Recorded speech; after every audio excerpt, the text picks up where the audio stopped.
Now the next topic, that is uniform circular motion. Now see, when any object follows the circular path with constant speed, then the motion is called uniform circular motion. See here, suppose an object follow the circular path having radius equal to r with constant speed v. Okay, so here radius of the circular path, that is r, and speed, that is v. So if speed is constant, then we can say the motion, that is uniform circular motion. Suppose at some particular instant t1, the particle is at position P and its position with respect to the center of the circular path, that is represented here by R1. Then at some other instant T2, the position of the particle is Q and its position, that is R2. Now here the velocity of the particle, that is in the tangential direction at any point. So at P, the velocity is v1 in tangential direction.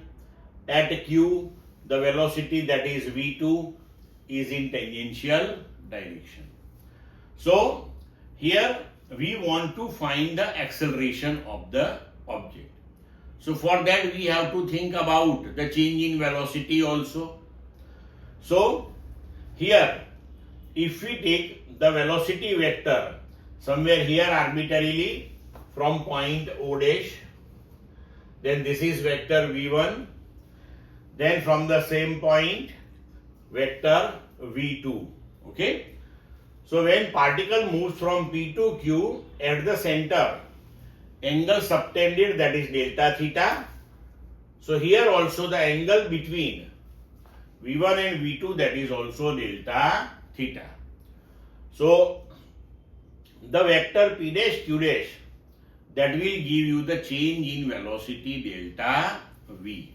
Okay, now see here, two triangles prepared in this particular situation, OPQ and O dash P dash Q dash.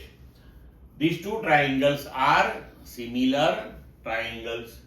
So here magnitude of R1 is R, magnitude of R2, that is R, as well as magnitude of V1, V2, same one, that is V. Okay, so here we can write the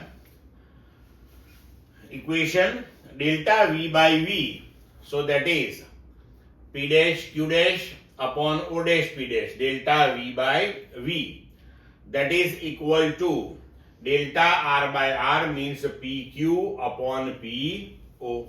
Delta V by V equal to delta R by R. Here make delta V as a subject, so delta V, that is equal to V delta R by R.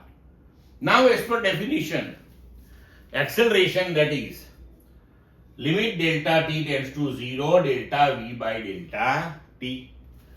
So here substitute this particular value of delta V. So we can write limit delta t tends to 0, V upon delta R and R delta t, this one. So we can write V by R, limit delta t tends to 0, delta R by delta t. But this limit delta t tends to 0, delta R by delta t, that is dr by dt, and dr by dt, that is instantaneous speed. So we can write here A, that is equal to V into V by R, so that is V square by R. Now here acceleration, that will be in the direction of change in velocity. So see here figure prepared. So here change in velocity, this vector P dash Q dash, if we represent it from the point on the circle, then the direction, that will be towards the center. Therefore, this particular acceleration that is known as centripetal acceleration. So here we write C in the suffix of A. So for uniform circular motion, the acceleration of the particle that is always towards the center, that is called centripetal acceleration, and its value, that is v square by r. Now we have to represent this acceleration in terms of angular speed. Now see here, when particle move from P to Q, so in time interval t2 minus t1, say that is delta t, the angle subtended by the particle at the center, that is delta theta. So delta theta, that is called its angular displacement. That is called its angular displacement.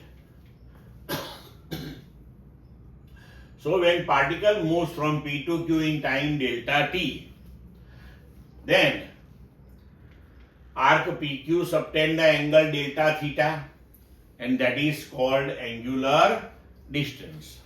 Okay. Now distance upon time, that is the speed. So similarly, angular distance upon time, that is called angular speed, which is denoted by omega. So angular speed, that is angular displacement or angular distance upon time interval. So omega, that is delta theta by delta t. This is the angular speed. It's a unit that will be radian per second. Clear? So here remember one more thing. Omega, that is angular speed.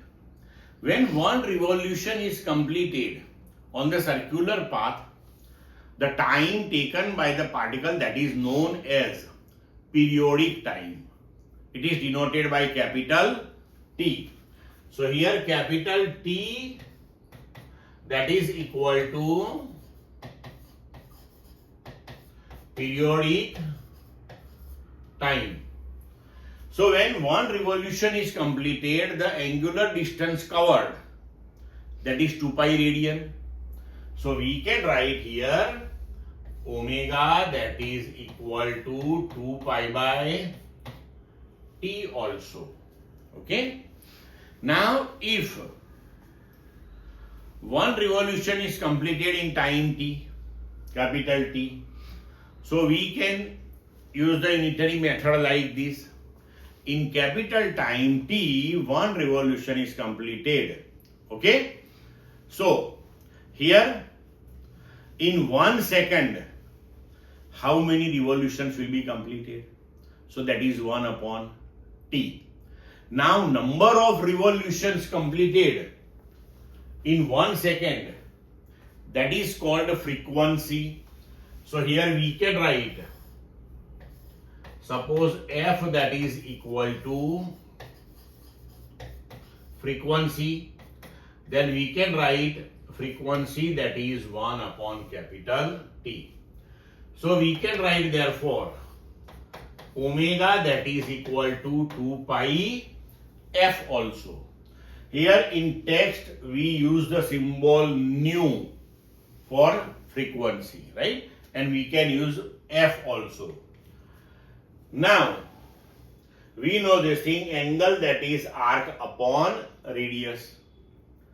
So delta theta, that is equal to delta s upon r. So here we can write now v, that is equal to delta s, that is the length of an arc, upon delta t, so distance upon time. So delta s, that is r delta theta. So we can write v, that is r delta theta by delta t, but delta theta by delta t, that is omega. So v, that is equal to r omega. This is also one important result. This is the relationship between linear speed and angular speed. Clear? Now in the equation of Centripetal acceleration AC equal to V square by R, substitute V equal to R omega.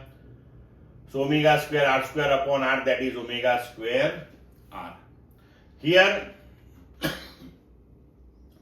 if we substitute omega, that is 2 pi f, then 4 pi square f square into R also. Clear? So in this way we can represent the centripetal acceleration in terms of angular speed also. Clear to all of you?